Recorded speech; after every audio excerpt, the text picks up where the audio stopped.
जय जय सीताराम, जय श्री हरि। प्यारे भक्तजनों, आप सभी को मेरा सादर प्रणाम। भक्तों, आज के इस वीडियो में हम सभी भगवान विष्णु के कृपा पात्र बनने हेतु उनके सबसे प्रभावशाली महामंत्र का जाप करने वाले हैं, जिस महामंत्र के जाप करने से हमारे जीवन से सभी कष्ट दूर हो जाएंगे। भक्तजनों, भगवान विष्णु को चतुर्भुज भी कहा जाता है। सनातन धर्म में हर एक दिन किसी न किसी इष्ट देवता के लिए समर्पित होता है। इसी प्रकार गुरुवार का दिन भगवान विष्णु को समर्पित है। भक्तों, गुरुवार के दिन अगर प्रभु की सच्ची श्रद्धा और निष्ठा के साथ पूजा अर्चना की जाए तो जीवन के सारे कष्ट तुरंत ही दूर हो जाते हैं। इसीलिए कहा जाता है कि कभी भी बिना भगवान के भक्ति के सफलता प्राप्त नहीं होती है। जिस वक्त हमको परेशानियां घेरी रहती है, हम सबसे पहले भगवान को ही याद करते हैं। ऐसे में अगर आप अपने जीवन से हर तरह की परेशानियों को दूर करना चाहते हैं तो गुरुवार को भगवान विष्णु का विधि विधान से पूजा अर्चन करते हुए उनके सबसे प्रभावशाली महामंत्र का जाप अवश्य किया करें।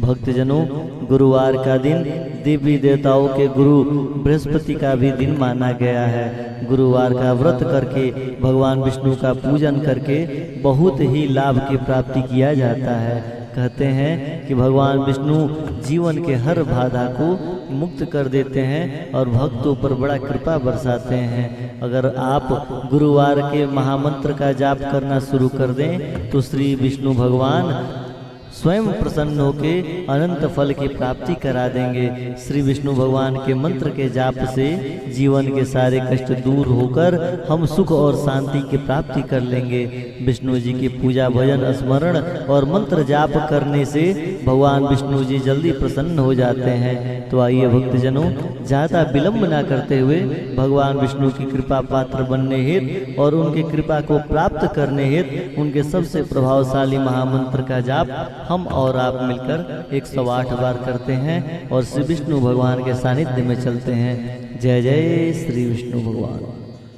शांताकारं भुजगशयनं पद्मनाभं सुरेशं विश्वाधारं गगनसदृशं मेघवर्णं शुभांगं लक्ष्मीकान्तं कमलनयनं योगीवरयानगम्यं वन्दे विष्णु भवभयहरं सर्वलोकैकनाथं।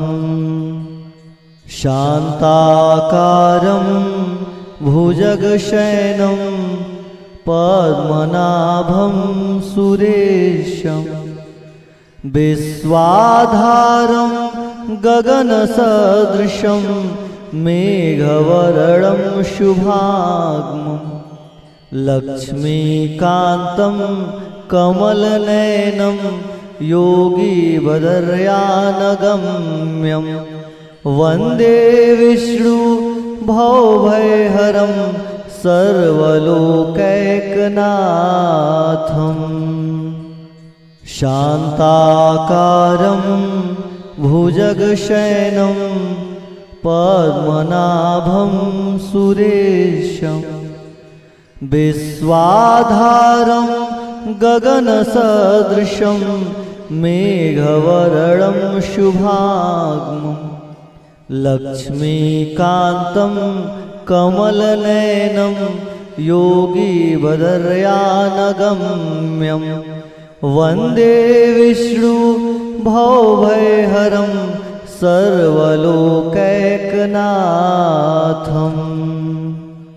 शान्ताकारं भुजगशयनं पद्मनाभं सुरेशं विश्वाधारं गगनसदृशं मेघवर्णं शुभांगं लक्ष्मीकान्तं कमलनयनं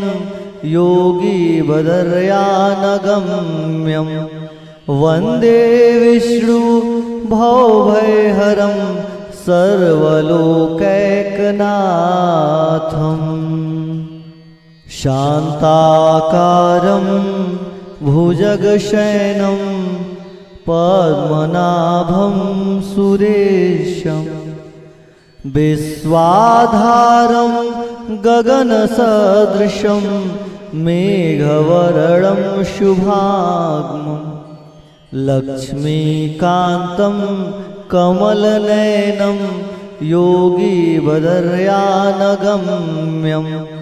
वन्दे विष्णु भवभयहरं सर्वलोकैकनाथम् शान्ताकारं भुजगशयनं पद्मनाभं सुरेशं विश्वाधारं गगनसदृशं मेघवर्णं शुभांगं लक्ष्मीकान्तं कमलनयनं योगीवरयानगम्यं वन्दे विष्णु भवभयहरं सर्वलोकैकनाथम् शान्ताकारं भुजगशयनं पद्मनाभं सुरेशं विश्वाधारं गगनसदृशं मेघवर्णं शुभांगं लक्ष्मीकान्तं कमलनयनं योगीवरयानगम्यं वन्दे विष्णु भवभयहरं सर्वलोकैकनाथम् शान्ताकारं भुजगशयनं पद्मनाभं सुरेशं विश्वाधारं गगनसदृशं मेघवर्णं शुभांगं लक्ष्मीकान्तं कमलनयनं योगीवरयानगम्यं वन्दे विष्णु भवभयहरं सर्वलोकैकनाथम् शान्ताकारं भुजगशयनं पद्मनाभं सुरेशं विश्वाधारं गगनसदृशं मेघवर्णं शुभांगं लक्ष्मीकान्तं कमलनयनं योगीवरयानगम्यं वन्दे विष्णु भवभयहरं सर्वलोकैकनाथम् शान्ताकारं भुजगशयनं पद्मनाभं सुरेशं विश्वाधारं गगनसदृशं मेघवर्णं शुभांगं लक्ष्मीकान्तं कमलनयनं योगीवरयानगम्यं वन्दे विष्णु भवभयहरं सर्वलोकैकनाथम् शान्ताकारं भुजगशयनं पद्मनाभं सुरेशं विश्वाधारं गगनसदृशं मेघवर्णं शुभांगं लक्ष्मीकान्तं कमलनयनं योगीवरयानगम्यं वन्दे विष्णु भवभयहरं सर्वलोकैकनाथम् शान्ताकारं भुजगशयनं पद्मनाभं सुरेशं विश्वाधारं गगनसदृशं मेघवर्णं शुभांगं लक्ष्मीकान्तं कमलनयनं योगीवदर्यानगम्यं वन्दे विष्णु भवभयहरं सर्वलोकैकनाथम् शान्ताकारं भुजगशयनं पद्मनाभं सुरेशं विश्वाधारं गगनसदृशं मेघवर्णं शुभांगं लक्ष्मीकान्तं कमलनयनं योगीवदर्यानगम्यं वन्दे विष्णु भवभयहरं सर्वलोकैकनाथम् शान्ताकारं भुजगशयनं पद्मनाभं सुरेशं विश्वाधारं गगनसदृशं मेघवर्णं शुभांगं लक्ष्मीकान्तं कमलनयनं योगीवदर्यानगम्यं वन्दे विष्णु भवभयहरं सर्वलोकैकनाथम् शान्ताकारं भुजगशयनं पद्मनाभं सुरेशं विश्वाधारं गगनसदृशं मेघवर्णं शुभांगं लक्ष्मीकान्तं कमलनयनं योगीवदर्यानगम्यं वन्दे विष्णु भवभयहरं सर्वलोकैकनाथम् शान्ताकारं भुजगशयनं पद्मनाभं सुरेशं विश्वाधारं गगनसदृशं मेघवर्णं शुभांगं लक्ष्मीकान्तं कमलनयनं योगीवदर्यानगम्यं वन्दे विष्णु भवभयहरं सर्वलोकैकनाथम् शान्ताकारं भुजगशयनं पद्मनाभं सुरेशं विश्वाधारं गगनसदृशं मेघवर्णं शुभांगं लक्ष्मीकान्तं कमलनयनं योगीवदर्यानगम्यं वन्दे विष्णु भवभयहरं सर्वलोकैकनाथम् शान्ताकारं भुजगशयनं पद्मनाभं सुरेशं विश्वाधारं गगनसदृशं मेघवर्णं शुभांगं लक्ष्मीकान्तं कमलनयनं योगीवदर्यानगम्यं वन्दे विष्णु भवभयहरं सर्वलोकैकनाथम् शान्ताकारं भुजगशयनं पद्मनाभं सुरेशं विश्वाधारं गगनसदृशं मेघवर्णं शुभांगं लक्ष्मीकान्तं कमलनयनं योगीवदर्यानगम्यं वन्दे विष्णु भवभयहरं सर्वलोकैकनाथम्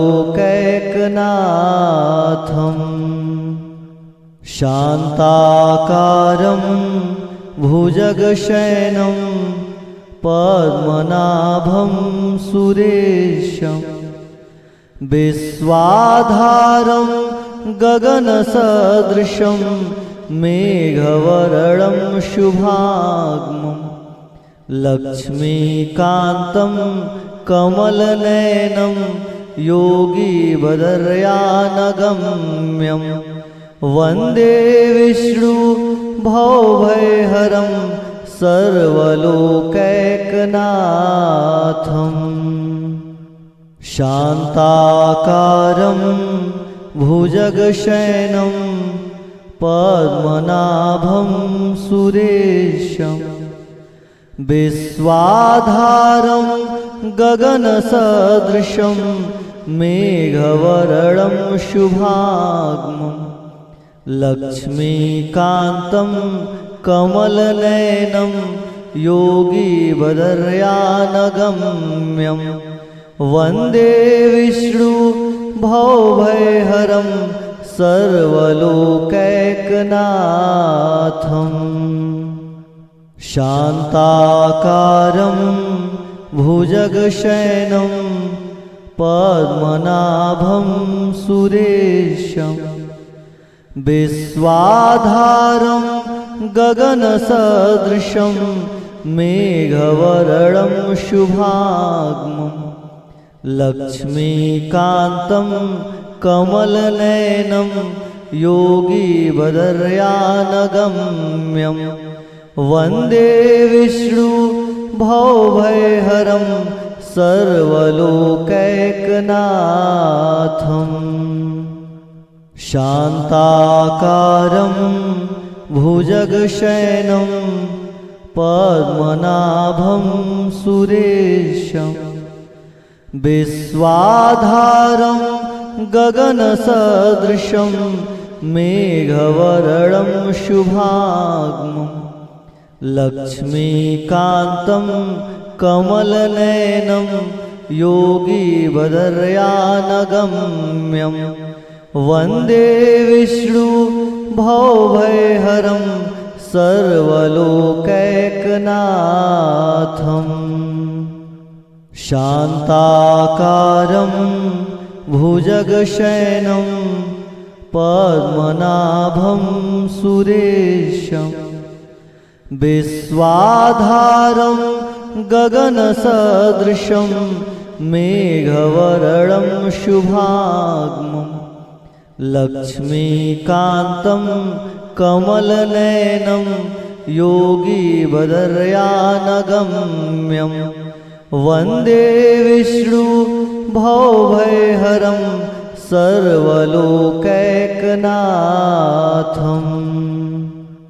शान्ताकारं भुजगशयनं पद्मनाभं सुरेशं विश्वाधारं गगनसदृशं मेघवर्णं शुभांगं लक्ष्मीकान्तं कमलनयनं योगीवरयानगम्यं वन्दे विष्णु भवभयहरं सर्वलोकैकनाथम्।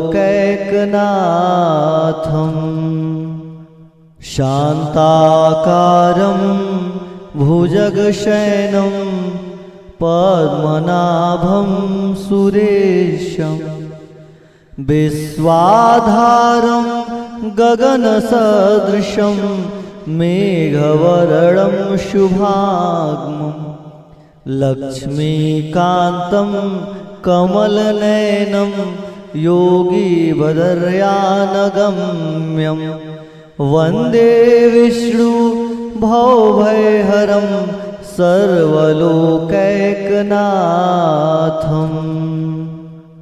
शान्ताकारं भुजगशयनं पद्मनाभं सुरेशं विश्वाधारं गगनसदृशं मेघवर्णं शुभांगं लक्ष्मीकान्तं कमलनयनं योगीवदर्यानगम्यं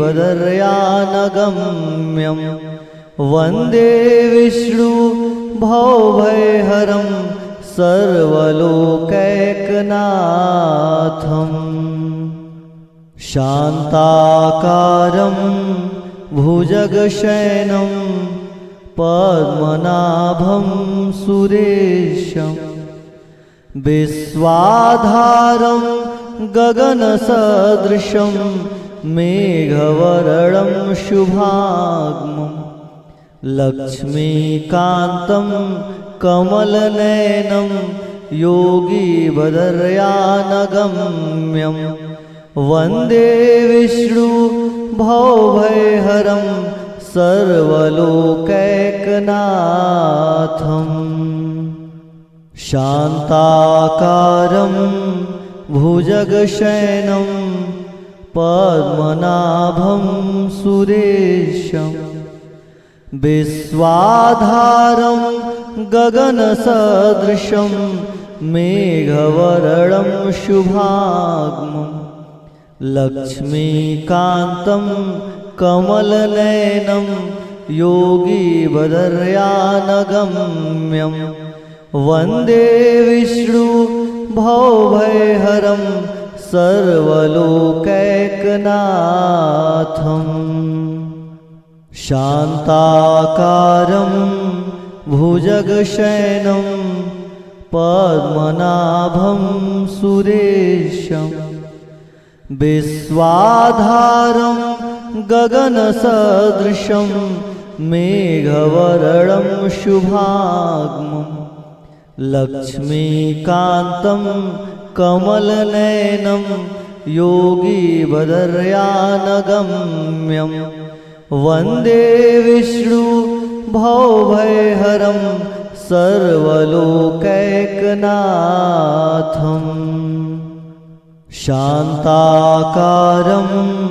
भुजगशयनं पद्मनाभं सुरेशं विश्वाधारं गगनसदृशं मेघवर्णं शुभांगं लक्ष्मीकान्तं कमलनयनं योगीवदर्यानगम्यं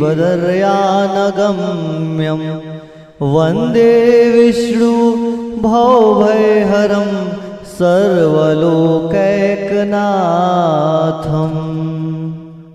शान्ताकारं भुजगशयनं पद्मनाभं सुरेशं विश्वाधारं गगनसदृशं मेघवर्णं शुभांगं लक्ष्मीकान्तं कमलनयनं योगीवदर्यानगम्यं वन्दे विष्णु भवभयहरं सर्वलोकैकनाथम्। शान्ताकारं भुजगशयनं पद्मनाभं सुरेशं विश्वाधारं गगनसदृशं मेघवर्णं शुभांगं लक्ष्मीकान्तं कमलनयनं योगीवदर्यानगम्यं वन्दे विष्णु भवभयहरं सर्वलोकैकनाथम्। शान्ताकारं भुजगशयनं पद्मनाभं सुरेशं विश्वाधारं गगनसदृशं मेघवर्णं शुभांगं लक्ष्मीकान्तं कमलनयनं योगीवदर्यानगम्यं वन्दे विष्णु भवभयहरं सर्वलोकैकनाथम्। शान्ताकारं भुजगशयनं पद्मनाभं सुरेशं विश्वाधारं गगनसदृशं मेघवर्णं शुभांगं लक्ष्मीकान्तं कमलनयनं योगीवरयानगम्यं वन्दे विष्णु भवभयहरं सर्वलोकैकनाथम् शान्ताकारं भुजगशयनं पद्मनाभं सुरेशं विश्वाधारं गगनसदृशं मेघवर्णं शुभांगं लक्ष्मीकान्तं कमलनयनं योगीवरयानगम्यं वन्दे विष्णु भवभयहरं सर्वलोकैकनाथम् शान्ताकारं भुजगशयनं पद्मनाभं सुरेशं विश्वाधारं गगनसदृशं मेघवर्णं शुभांगं लक्ष्मीकान्तं कमलनयनं योगीवरयानगम्यं वन्दे विष्णु भवभयहरं सर्वलोकैकनाथम्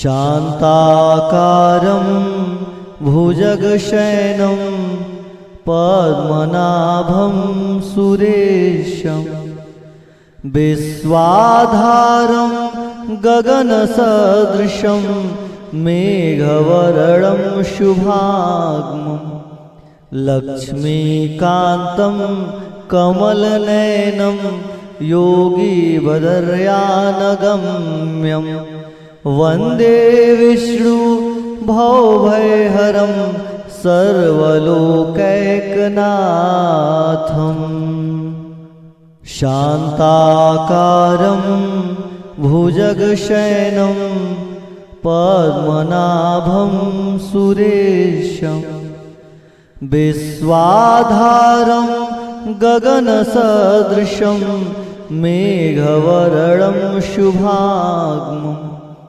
लक्ष्मीकान्तं कमलनयनं योगीवरयानगम्यं वन्दे विष्णु भवभयहरं सर्वलोकैकनाथम् शान्ताकारं भुजगशयनं पद्मनाभं सुरेशं विश्वाधारं गगनसदृशं मेघवर्णं शुभांगं लक्ष्मीकान्तं कमलनयनं योगीवरयानगम्यं वन्दे विष्णु भवभयहरं सर्वलोकैकनाथम्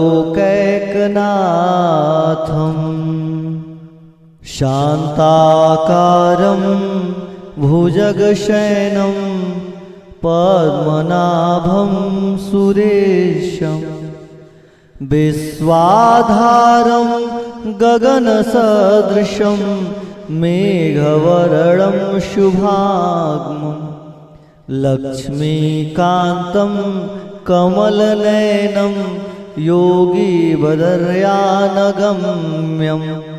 वन्दे विष्णु भवभयहरं सर्वलोकैकनाथम्